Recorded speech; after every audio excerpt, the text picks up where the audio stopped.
abanyamakuru b'abazungu nabo baba baje kabisa. Bamubona Rugigana nawe yazanye kamera muri salon.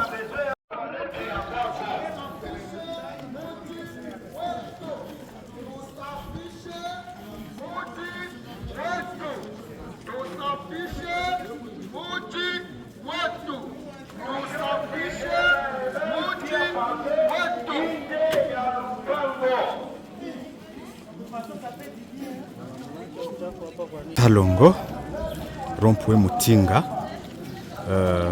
ni ukuvuga ngo iyi ni rompuwe Mutinga. Abayobozi rero b'umujyi wa Goma bakase inzira ijya Virunga nyuma yo gukora urugendo rurerure cyane. N'urugendo ni Salongo turi kumwe n'abapolisi bo muri uyu mujyi wa Goma. Timireri, urabona ko rero ni timireri ikomeye cyane. Timireri rwose ikomeye cyane. Timireri inzira ikomeye cyane. Ubona ko abazungu, abanyamakuru b'abazungu nabo baba baje kabisa. Bamubona Rugigana nawe yazanye kamera muri salon. Interview abana abafotografe nabo bari mu muganda. Fotografe muko musalongo rompuwe Chugutu inamaanisha nini? Ni usafi kwanza. Ni usafi ya mji. Lakini kuona abapolisi na viongozi biko banafaa Salongo inamaanisha nini? Wale wanatusaidia juu ya Salongo ya kutakatisha mwingine. Kuona abapolisi nao wiko wanarogota mayani pale ni mzuri juu kesho wakakutana huko na tupa uchafu na wanakubeba. Wanakufungia kosa yako ulifanya. Manake banaonesha mfano. Asante. Aha. Yego ni aba fotografe ntago nari kubacaho bakorera hano rompuwe Chugutu. Bitandukanye nabo twagwanye nabo. Atabo twarwanye nabo nayimwibye ati uyu mujyi tugomba kuwukora neza kurenza. Abo twarwanye nabo umujyi bari barawishe. Ubwo abo twarwanye nabo ni abo twarwanye nabo. Abo twarwanye nabo bari barawishe. Yo niyo bita regime de Kinshasa. Munyamakuru ukomeye cyane yitwa Mustafa Kemal, arazwi. Mustafa Kemal, salimia watu ya shene yangu. How are you? Amakuru murao. Remember me? I speak French, Kiswahili, Kinyarwanda turi mu Muganda. N'abapolisi. Bapolisi bose bo muri Kongo bakora Salongo Muganda.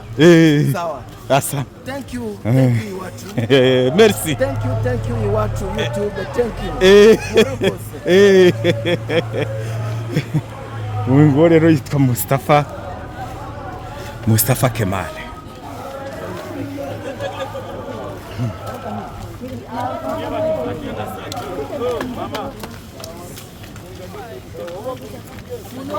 Naona saa 12 asubuhi inaisha saa 4. Kama daktari unaruhusiwa kubeba watu mpaka saa 2 wafike pale kwa Salongo. Tangu saa 2 mpaka saa 4 haturuhusu sirkulasyon yote ya motokari.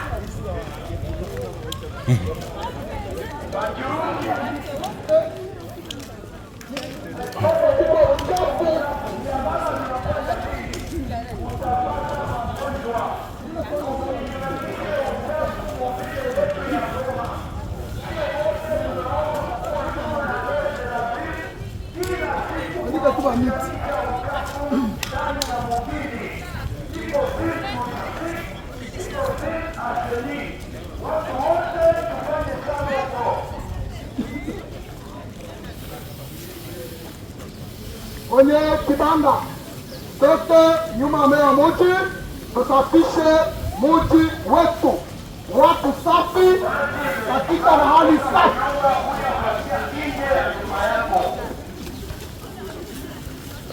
Mwende iko ingefasa Roma. Ingia ingefasa Roma.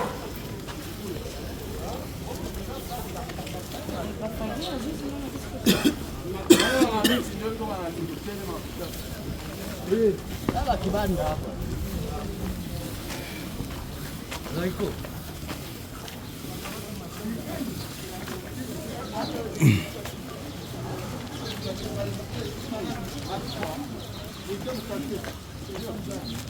Kambaga hizi machupa ya kwenye sack, kutoka kwenye gari.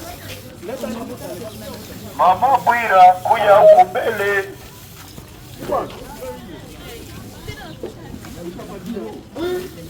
Ile kulunguza uchafu katikati ya mambao iko inaleta shida sana. Pia ndio uchafu musaki hapana kuachilia sawa. Moto inakataliwa. Inakataliwa kulunguza uchafu. Marché pro hospitalité.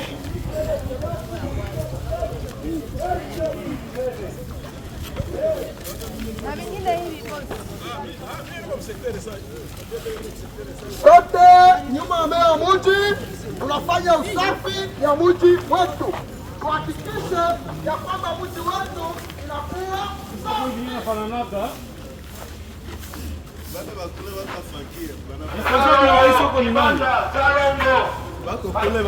Wachuruzi yote ya kibanda tufanye salongo. Wanatupaka kwamba uchafu kila siku kisha samedini wanafagia. Kwa nini hawezi kujizuiza kutupa uchafu chini ovyo ovyo? Ndio problem, kwa nini wanatupa uchafu chini kwa kutumia? Ona chini ya makahala. Mama Bwira iko wapi? Mama Bwira. Wakupatia wa responsable hizo kwa amanda mzuri hapa. Uchafu haipashe kwa chini ya makahala. Uchafu munatia ndio mumasaki, munamwanga mukube, kamio inakuya na babebea uchafu. Hapana kuachaka mafuchafu vile chini ya makahala. Umeze fresh. Naharibu. Naharibu.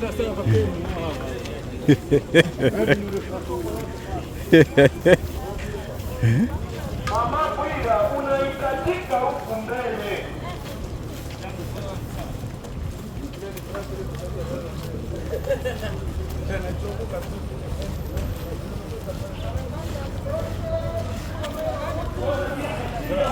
Sasa tu hapo napenda wapige kwa kwa. Hapana, tu unapanga ingia hata mle ndani, hapa mle ndani, ingia kabisa.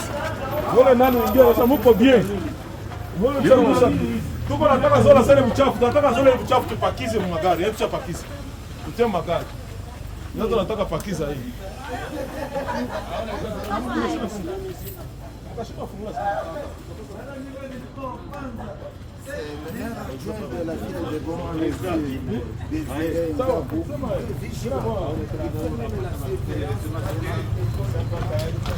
Afande, aba banafaa salon banajikaza kabisa. Tunapenda hivi. Watu wasilale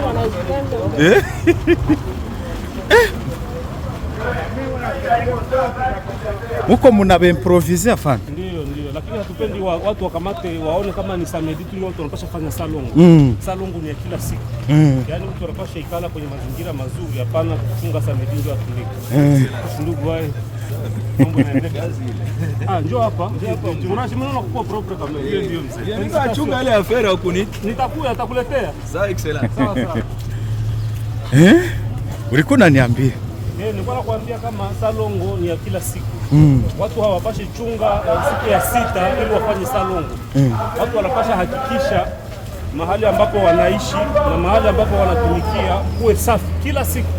Iwe siku ya kwanza, iwe siku ya 5, sawa vile siku ya 6, watu wanapasha kuwa proper mahali pote ambapo wanaishi na mahali ambapo wanatumikia. Changema ilishapatikana mvili. Changema inabidi ionekane kwa kila ngazi. Iwe kwa wakubwa, iwe kwa viongozi, iwe kwa wananchi. Changement inapaswa ionekane. Kuona wanaume wanafagia kama vile. Wala, tunaona zamani kufagia ilikuwa kama ni kitu ambao wababa walikuwa wameacha wanamke. Lakini sisi tunakuja na sisi ni wababa na sisi tunakamata vifagio, tuko wababa, tuko viongozi, tunakamata vifagio kila siku ya 6 na sisi tunazunguka tuko nafagia na kuangalia kama raia nayo imetumika kufagia na kuweka safi mahali ambapo wanaishi na mahali ambapo wanatumikia. Ndio kazi ya kiongozi. Kiongozi anapaswa hubiri kwa mfano, hapana kwa maneno tu, lakini kwa mfano na kwa vitendo, vitendo vya kweli ambavyo vinaonekana, na pale njoo raia nayo nakufuata nyuma. Njoo maana kabisa. Hapa ni Mheshimiwa Désiré Ngabo Kisuba. C'était le maire adjoint de la ville de Goma, Monsieur Désiré Ngabo Kisuba, qui s'exprimait à la caméra au micro d'un confrère avec qui nous sommes ensemble dans les travaux communautaires ce samedi 13 septembre 2025. Nous sommes à Goma, nous sommes en direct, c'est pas triché. Goma, c'est la capitale touristique de la RDC. Yego, uwo ni umunyamakuru bita Kemali, avuga igifaransa, yavugaga ati kuri mikro za kamarade. Meya Ngabo ajwe wungirije Julien Katembo yakonfirmaga ko umuganda ari obligatoire kandi ko biri kugenda bitanga impinduka. Niyo magambo yavugaga mu rurimi rw'igifaransa, nawe agenda yifatira image, afata amashusho. Nako turi kumwe n'abapolisi, turi kumwe n'abayobozi, turi kumwe n'abadiaspora baturutse muri Canada. Umuganda w'uyu munsi ni umuganda kabisa uri special, ubona ko Goma yahindutse.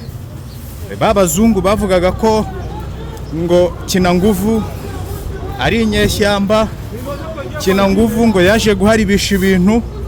Ubona ko ibintu byahindutse, bose barifuza uyu mujyi wa Goma kandi bashima akazi n'ubundi k'intare za Sarambwe.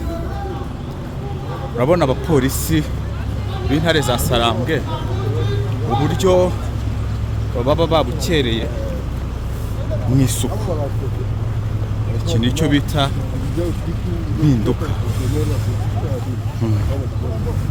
Iki nicyo bita impinduka.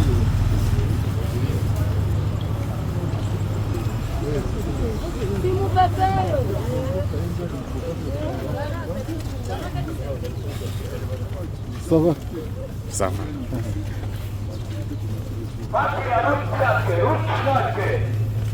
Ngambo moja ni commune de Goma, ngambo nyingine ni commune de Kalisimbi. Toka Munyumba fanya Salongo. Toka Munyumba. Basi ya tusafishe ngambo yetu. Basi ya visionete, tusafishe ngambo yetu.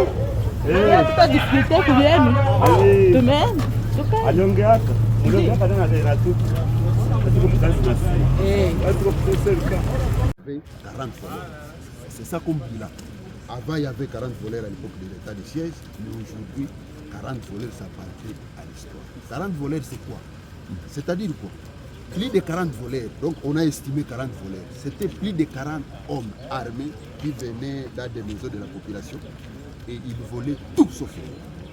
Ils volaient tout sauf rien. Et si une population attaquée ou bien braquée peut appeler secours, le secours, le téléphone de secours va sonner à ces bandits qui viennent voler la population. Là, vous comprenez directement que ce sont des forces de défense, FARDC ou Azalou qui volent la population.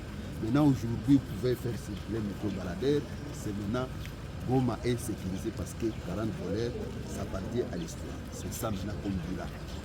Et autre chose, la population maintenant est en train d'accompagner la FCM. Pourquoi ça? Parce qu'ils voient une différence de la gestion.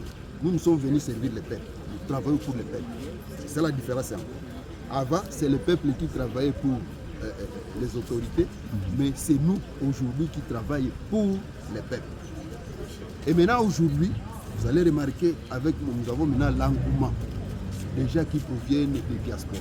Par exemple, nous avons nos frères ici, nos frères qui viennent de la diaspora, ils viennent du Canada. Là où on le disait que non, Goma est insécurisé, il n'y a pas de personnes, maintenant ils viennent de voir la réalité. Parce que ceux qui sont partis, ceux qui ont fui la guerre, ils sont maintenant retournés. Maintenant, Goma est vivable aujourd'hui. Ça, c'est par la sécurité. Maintenant, nous entrons dans le développement. On a commencé par l'assainissement. D'abord, aujourd'hui, les gens se disent que c'est un corvée. Et corvée, c'est-à-dire quoi? Un travail pénible et forcé. Non, ce n'est pas comme ça. On a commencé tout d'abord à sensibiliser notre population. Pourquoi l'assainissement? Pourquoi rendre la ville de Goma propre? Un, c'est pour éviter les maladies qui proviennent de la santé, telles que paludisme, malaria, fièvre typhoïde et pourquoi les problèmes de poliomyélite. C'est-à-dire quoi? Pourquoi rendre la ville de Goma propre? Tout État qui se respecte, son unité de production, c'est sa population.